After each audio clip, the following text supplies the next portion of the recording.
It's one of those songs you don't really hear, you feel. It has a melody that sounds like it's already morning itself. In 1980, Joy Division released Love Will Tear Us Apart.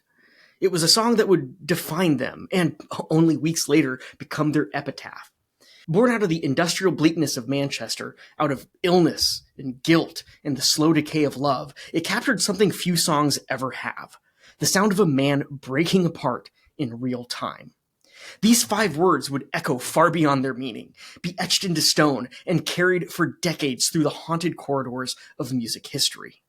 This is the story of Love Will Tear Us Apart, the tragedy behind its creation, the man who wrote it, and the song that outlived him.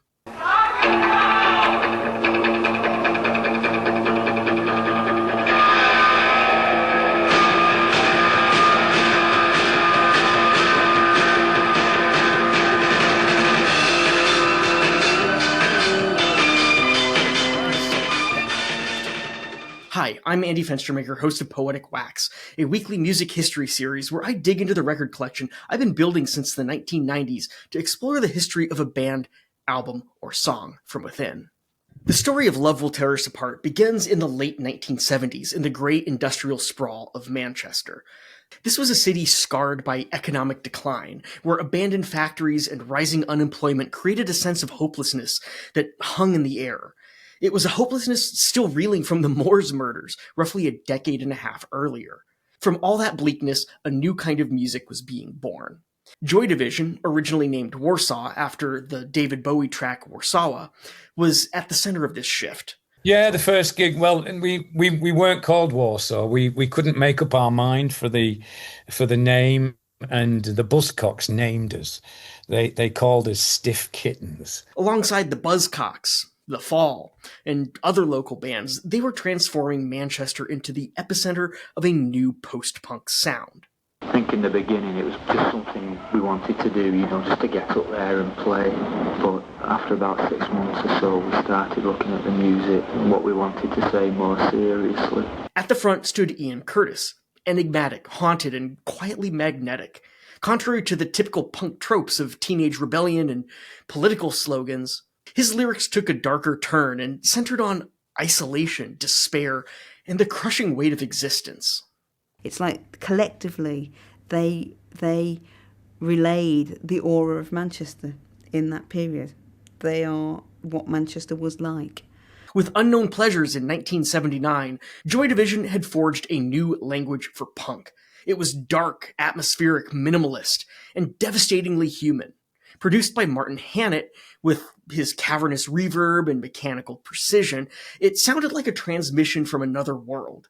You had the dread of war-torn 1940s Europe meeting an alternate 21st century reality where things went even more drastically wrong. Joy Division was rapidly evolving, both musically and emotionally. While critics praised the stark brilliance of Unknown Pleasures, Ian Curtis was already moving towards something different. He wanted to write songs that captured not just alienation, but the complex emotional fallout of love and failure. Yet behind the band's meteoric rise, a storm was building inside Curtis himself. Diagnosed with epilepsy, he was battling violent seizures that left him disoriented and ashamed. And it was worsening. The side effects of his medication left him exhausted, depressed, somewhat impotent, and detached. Touring only magnified his suffering. The flashing stage lights could trigger seizures, and the demands of performing, coupled with the growing tension in his marriage, deepened his despair. His marriage with Deborah Woodruff was unraveling, and in the midst of it all, he had fallen into an intense, complicated relationship with Belgian journalist Annik Honoré. Curtis was torn between 2 lives, and increasingly he seemed to be losing his grip on both. To coin a phrase from Ian himself, it was tearing him apart. Love Will Tear Us Apart was born directly out of Curtis's turmoil. Its very title was a bitter inversion of the sunny Captain and Tennille hit, Love Will Keep Us Together. For Curtis, love had become corrosive, a force that unraveled rather than sustained.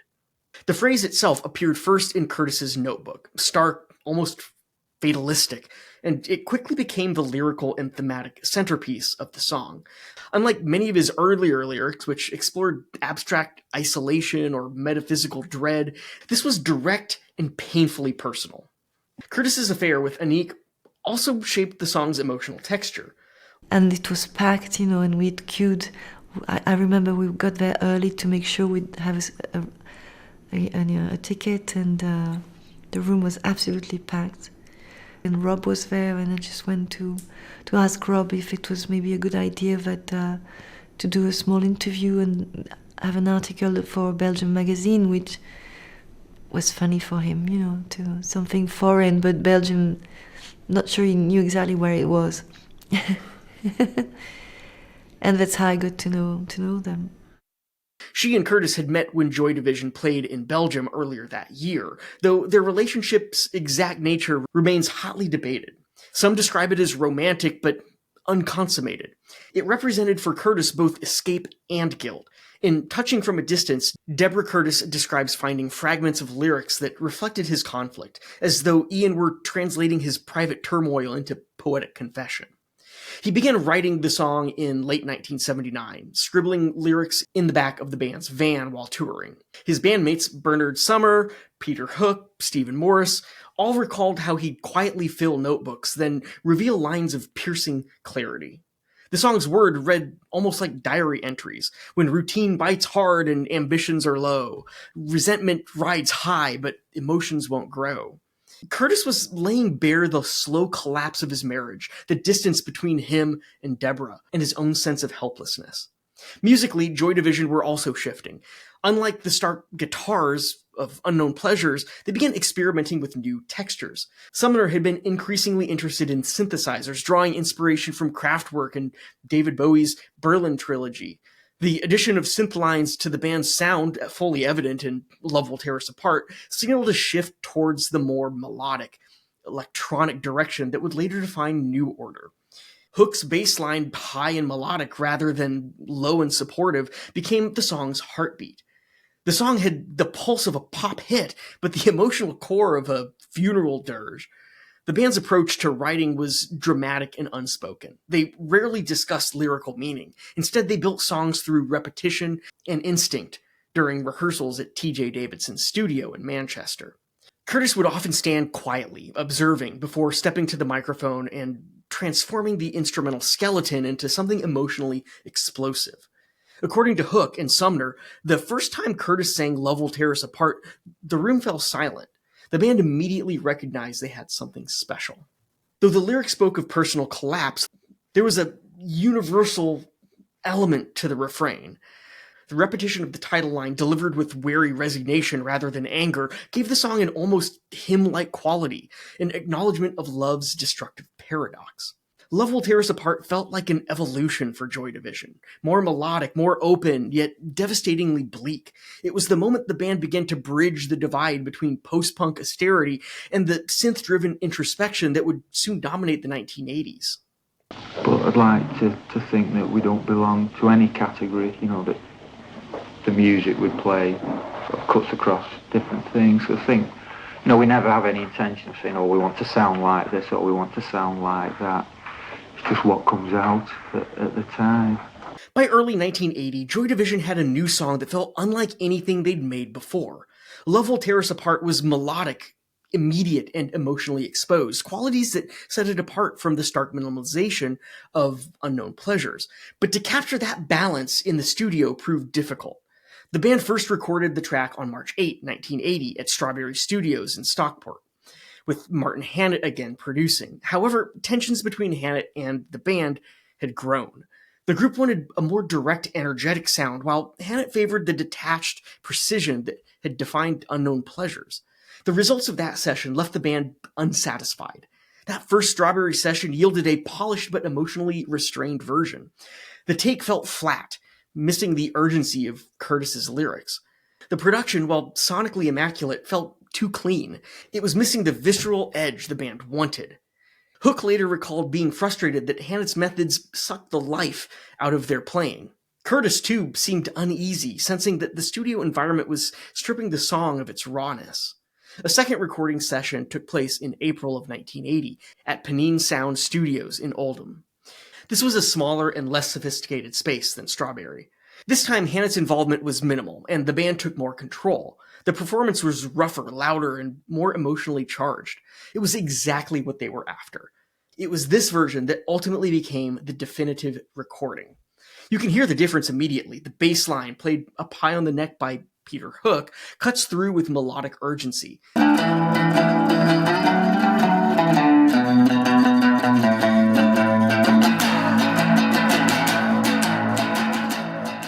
Sumner's synth line adds a melodic layer that softens the aggression of the rhythm section. Morris's drumming, tight and propulsive, anchors the track with mechanical precision. It's a sound that would later influence countless post-punk and new wave bands. More on that in a bit. And Curtis's vocal performance is detached yet pleading, less sung than spoken in resignation, as if he were already somewhere between confession and surrender. The band recorded multiple takes at Panine, including slightly different vocals and mix variations. One early version, later released on Substance in 1988, reveals Curtis's voice more strained and upfront, suggesting he was already nearing the edge of his physical and emotional capacity. The final mix that appeared on the 7-inch single was chosen less for its technical precision and more for its emotional truth. It retained the imperfections, a slightly uneven tempo, a raw vocal delivery that made it feel alive. The recording sessions themselves were still pretty tense. Behind the scenes, these sessions mirrored Curtis's deteriorating health. His seizures were becoming more frequent and violent, sometimes occurring right after performances or late at night in the studio. The strain of balancing his illness, his failing marriage, the growing expectations around the band, it was all becoming unbearable. During this time, his lyrics and performances took on an almost prophetic weight, a quiet foreshadowing of what was to come. Curtis was physically exhausted and mentally strained. His bandmates later said that they could see his health and spirit deteriorating, but at the time they didn't realize just how far he was slipping away. Was that Ian Curtis in particular was very good at whipping you up into a frenzy about how good you were. And that was what was the weird thing. When he started to suffer from depression and started to go down, it's like we couldn't do it for him. Despite the challenges, the band sensed they had captured something timeless. When they played that final mix back through the studio monitors, the room reportedly fell silent. Even Hannett, famously hard to please, later admitted that Love Will Tear Us Apart was Joy Division's masterpiece, a perfect collision of emotional despair and sonic innovation.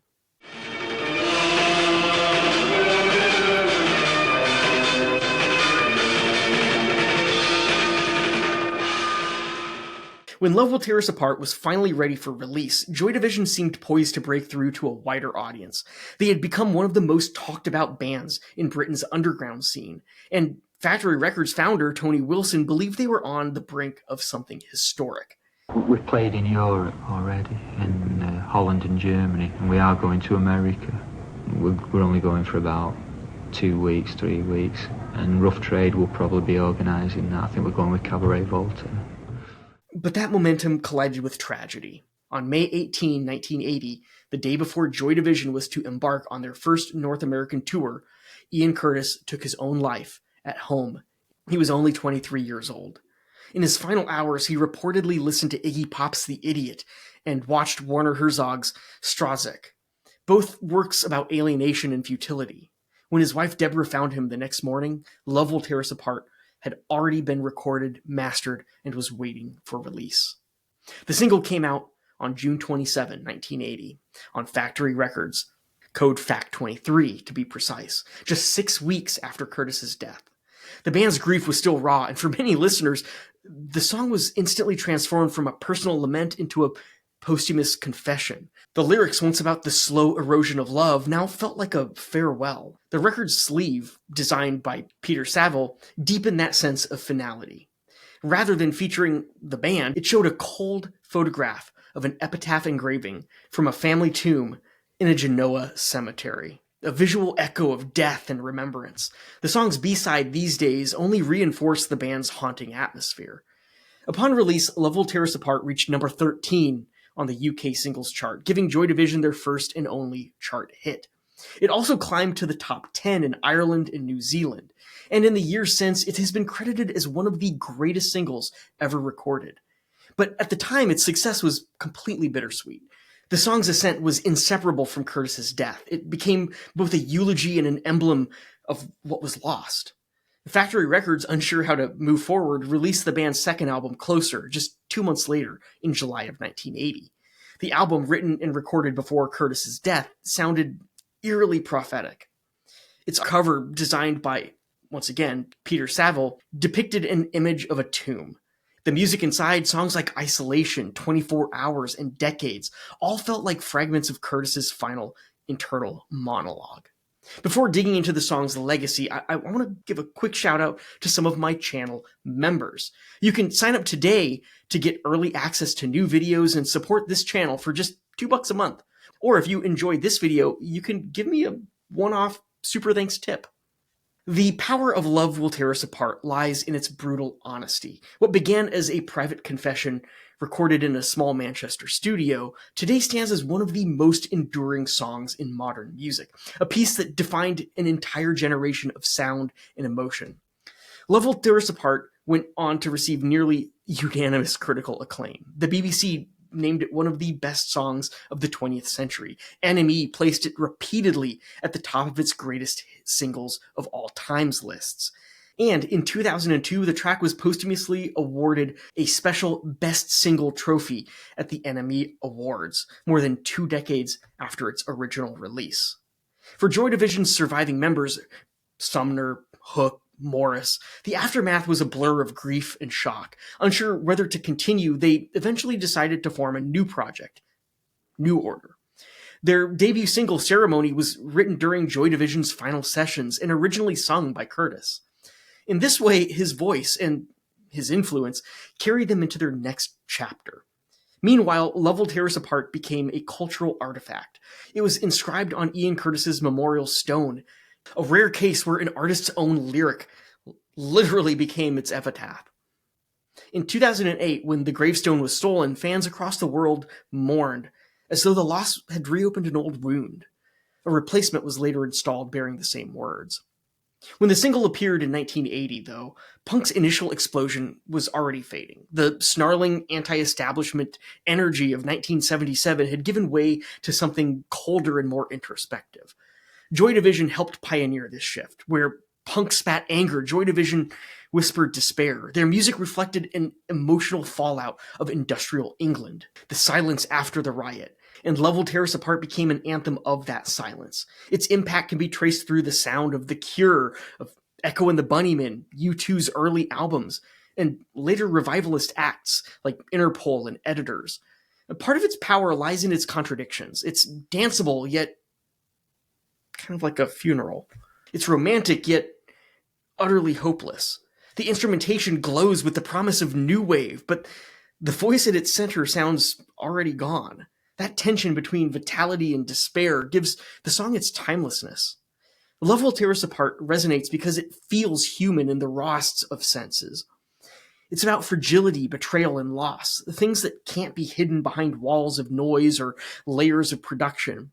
Curtis gave everything he had to this song, and in doing so, he left behind a final devastating truth, that even love, the thing that we hold on to most tightly, can sometimes be the very force that undoes us. It captures something fundamentally human, the way love, no matter how deep, can fracture under the weight of expectation, of illness, of silence. It doesn't moralize or dramatize, it simply acknowledges the inevitable breaking point. Now, more than 45 years later, it remains one of the most devastating songs in popular music. Its legacy is inseparable from Curtis's fate, a song that became a tragic prophecy. Everyone thinks there's some deep, dark, mystical secret, and there's not, He was a nice guy, got into a strange situation, and the only way that he could think of out at that time was to kill himself. Sorry. No secrets.